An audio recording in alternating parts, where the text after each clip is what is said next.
Hello everyone, I am Abhirup Mondal from Indian Institute of Technology, Bombay in India. Today I am going to present our work on nonlinear Monte Carlo ray tracing for visualizing Ward spacetime. First we will discuss a little bit about the fabric of spacetime where we live in. According to the general theory of relativity, any kind of mass and energy deforms the spacetime. This kind of deformation of spacetime is more pronounced near the objects which have highly compact mass in a small volume, for example a black hole or a wormhole. Any object, even light, while traveling through this deformed spacetime has to follow curved paths. These curved paths are called geodesics, about which we will discuss in detail later. From the discussion of the previous slide, you can intuitively imagine that light, while traveling through the curved paths in the deformed spacetime, should produce effects that are far different from our everyday experience. That motivates us to ask this question: how will our world look like in presence of objects with strong gravitational field? For example, a black hole. On the right side of the slide, we have shown a screenshot from the TV series called Dark. Notice here a space-time portal is appearing in the middle of the room, but the appearance of the room does not change due to the appearance of this space-time portal. So we ask these questions: is this rendering correct? As we will see further in our presentation that this rendering is not correct. So we believe that our method has potential to be used for appropriate visual effects and scientific visualization as well. We believe that our work can be a very useful tool to understand curved spacetime for casual readers as well as for the students. Here we present the contribution that we believe we have made through our work. First, we have performed nonlinear ray tracing for primary as well as secondary rays in deformed spacetime. See the image on the right side of the slide. Here we show a variant of a Cornell room scene which is used by visual graphics community as a benchmark experiment. This room contains two solid balls. One is glass, other is mirror, and a black hole is opened in the middle of this room. See the deformation of spacetime geometry due to the appearance of this black hole. This happens because the bending of the light produced by this black hole. Next, we resolve all ray object intersection with nonlinear ray tracing in deformed spacetime. As we have performed nonlinear ray tracing for primary as well as secondary rays and ray object intersection with this nonlinear ray tracing in deformed spacetime, we are capable of rendering full global illumination in the deformed spacetime. See the soft shadows and the caustics appearing in the image here. As per best of our knowledge, this is the first work which render full global illumination with nonlinear ray tracing.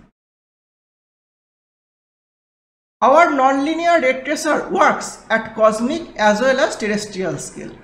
In the previous slide, you have seen a black hole opening in the middle of the room. Here we show another black hole passing in the star field from left to right. See the spacetime distortion around this black hole. For wormhole, we have done bidirectional ray tracing for more efficient light transfer across the wormhole.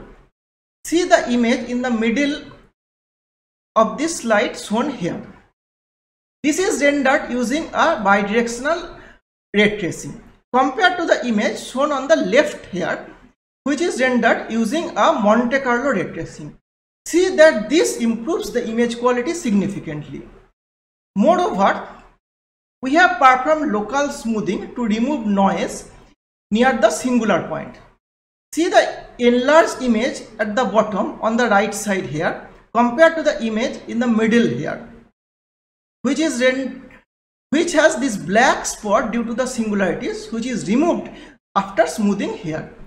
We will discuss about these results later in our result section. Before going into the technical details of our work, here we will quickly discuss about the black holes and wormholes. So black holes are extremely deformed space-time formed by highly compact mass which is collapsed to itself. See, here we have shown a space-time deformation diagram of a black hole. See the event horizon, which is shown here by a yellow circular ring. This is a radius around the singularity from which no particle or EM radiation, for example light, can escape.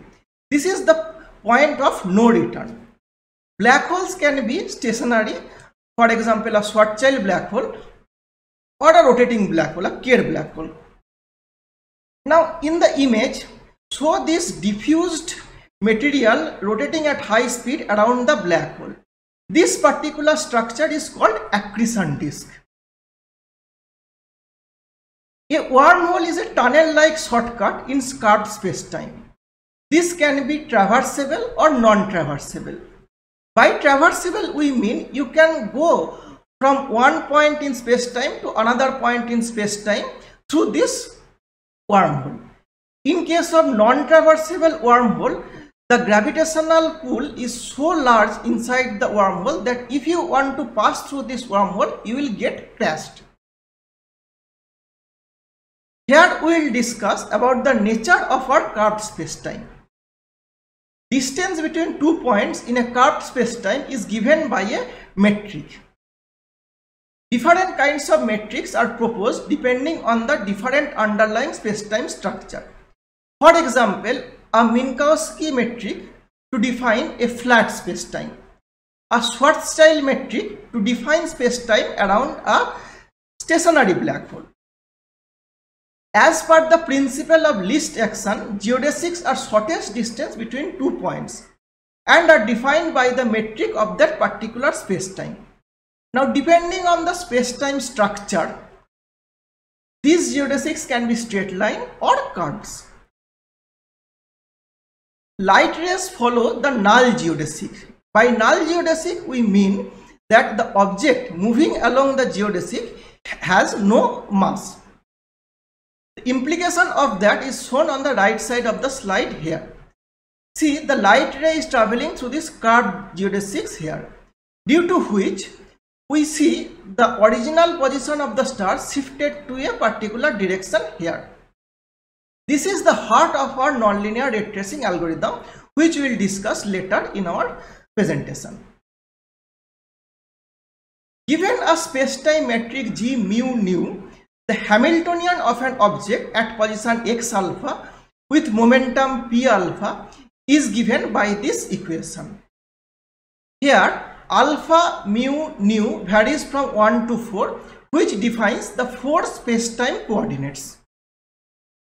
From this Hamiltonian, we can derive the equation of motions, namely the change of position and the change of momentum with respect to proper time by these two equations. Now, integrating these two equations over the null geodesic, we perform our nonlinear ray tracing, which we will discuss one slide later. Here we show different space-time metrics that are used in our work. First one is Schwarzschild metric in isotropic coordinates, which defines space-time around a stationary black hole. Second one is Kerr metric in spherical coordinate, which define a space-time around a rotating black hole. Third one is Ellis metric in spherical coordinate, which define space-time around a wormhole. Now notice here that we have used different metrics in different coordinate system. This is done for the ease of notational convention, which in turn reduces the computational complexity significantly in our algorithm. For each of these metrics, we have derived the equation of motion in our paper, but as those derivations are non-trivial, we are going to skip them here.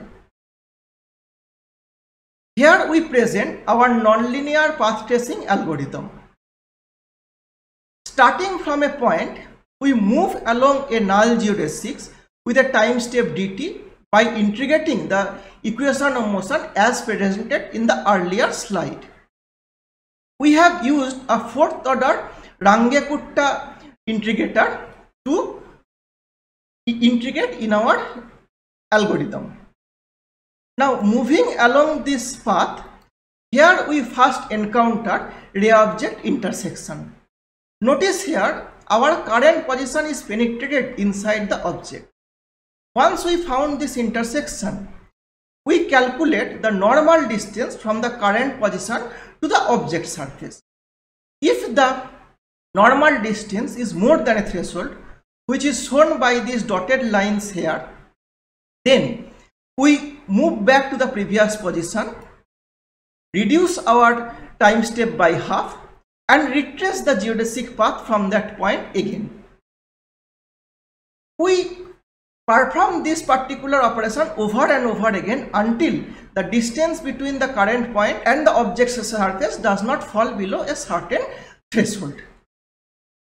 Once the certain threshold is found, we return a radian at that particular point. Here we present the pseudocode of the algorithm I have described in the previous slides. Here in the algorithm you can see this delta represents the normal distance from the current position to the object surface. If this delta value is within a user specified threshold denoted here by epsilon, then we return radians and normal at that point on surface. Otherwise, we reset the current position on ray to the previous position and reduce the time step by half and redo the iteration once more. Here we present the validation result of our algorithm. First, we have rendered the Cornell room scene, which is used by the visual graphics community as a benchmark experiment with our algorithm using a flat Minkowski spacetime. Now, as evident from the figure that our algorithm is capable of rendering the exact same scene which can be rendered using a linear ray tracer. This confirms that our ray tracing algorithm is working correctly. Next, we present another validation result called Einstein ring, which is predicted by the general theory of relativity. If we put a caustic light source diametrically opposite to a camera position and then we put a black hole in the middle of these two, then the light from this caustic light source around the edges of this black hole, which escapes the gravitational pull of the black hole, bends and converges in our camera sky. Now, as this light is coming from all directions, we will see a ring-like structure around the black hole. This particular ring is called Einstein ring, predicted by the general theory of relativity. Here, using our algorithm, we are able to render the same ring-like structure as shown in the figure here. This validates that our results are accurate with the prediction of general theory of relativity. Next, we have shown our validation result with accretion disk. As discussed earlier, accretion disks are massive diffused material which are rotating around a massive central body in orbital motion. Here we have used a texture swatch on a disk as shown in the corner of this left image here as our accretion disk. We put the disk around a black hole and rendered the scene. Here on the left you can see the rendering of this texture swatch around a Schwarzschild black hole. See here, due to the extreme gravitational pull of this Schwarzschild black hole, the disk does not appear disk anymore. Some part of it appears on the bottom of this black hole, some part appears on the top of this black hole. And in the middle, we can see some part are distorted disk-like structure around the equator of this Schwarzschild black hole. On the right side, we have rendered the same texture swatch with a Kerr black hole. Now the Kerr black hole has more rotational energy, because of which the space-time distortion around Kerr black hole is more pronounced.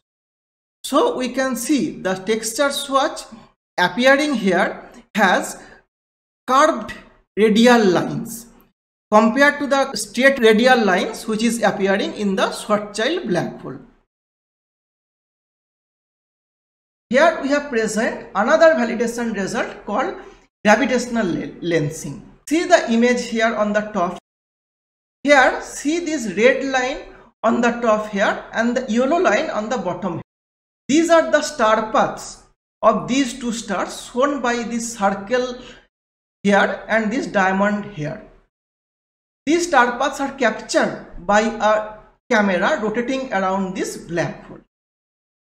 These two star paths are called the primary images captured by the camera. Now, due to the extreme gravitational pull of this black hole, the light bends at such a direction that another two looped around paths are captured by the camera here and here. These are called secondary images. So we can understand that light from the same star is forming two images. One is primary image and another is secondary image. This particular phenomena is called gravitational lensing. Here with our algorithm we are able to render the same phenomena. Again we have taken this Cornell room and replaced the back wall with a texture grid. This texture grid has a horizontal red line and a vertical green line, and we have opened a Schwarzschild black hole and a Kerr black hole in the middle of this Cornell room. Note here these black holes are in the middle of the room. It is not on the back wall even in depth. Now see these two lines here and here and here and here. These are primary images formed by this bending of light due to these two black holes, and these looped around red and green line here and here, here and here are the secondary images formed by this same red line on the texture grid. So as we can see that our algorithm is capable of rendering the gravitational lensing, which is predicted by the general theory of relativity. In the image here we have shown a variant of a Cornell room which is used by the visual graphics community as a benchmark scene. This room contains one solid glass sphere and one solid mirror sphere. Here on the left side of this slide we see a Schwarzschild black hole is opening in the middle of this room. Note here this black hole is not on the back wall of this room, it is in the middle of the room even in depth. Due to this appearance of this black hole, the light bends to such an extent the room geometry appears curved. On the right side we have taken the same Cornell room scene and open a black hole in the center of this glass sphere. See, the inner dark spot is the event horizon of this black hole, which is reflected as a ring on the glass sphere as shown in the image here. See the complex deformation of this room geometry due to the appearance of the black hole here, and also the change of this caustic light here. Now we will show a small video of this black hole opening at the center of this glass sphere. See, as the black hole grows in size, the space-time geometry around the solid sphere gets distorted and the ring starts appearing. Here we have shown global illumination with multiple Kerr black holes. Again we have taken our Cornell room and opened the Kerr black hole in the middle of the room. Again note that this black hole is in the middle of the room in depth, it is not on the back wall. This multiple K black hole has different angular momentum per unit mass, denoted by this entity called A, and this M represents the mass of this black hole.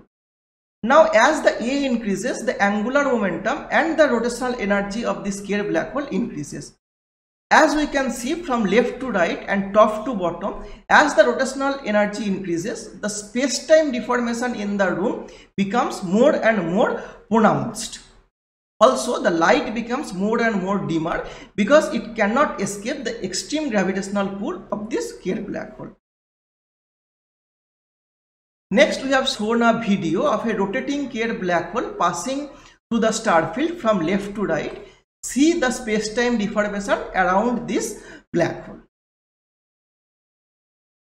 Here we have rendered a Ellis wormhole which has one end in the Cornell room and other end in the outer space. See the Earth and the green satellite in the outer space.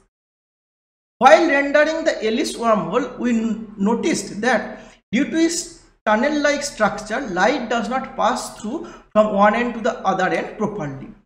So we have done a bidirectional ray tracing and cast the radiance values. In the middle image here, which is rendered using a bidirectional ray tracing, see it improves the image quality significantly compared to the image on the left here, which is rendered using a Monte Carlo ray tracing. Along with the bidirectional ray tracing, we performed a local smoothing to remove noise near the singularity points. See the expanded image here at the bottom in the corner compared to the middle image here. See the black patches which are caused by the singularities is removed by the local smoothing here. By singularities, we mean that where our equation of motions return indeterminate values. We have rendered the same Ellis wormhole from inside the Cornell room. See the Earth and the green satellite appearing here, crescent shaped. On the right side here, we have rendered the same image but with a local smoothing to remove the noise near the singularities here and here. Our work in its present form has its own limitation. It is very time consuming to integrate along the null geodesics. So a future direction of our work could be finding an integrator which works very well and fast in the curved space-time. We need more efficient sampling in the curved space-time for less noise in the images. With this, we conclude our presentation here. Thank you for listening.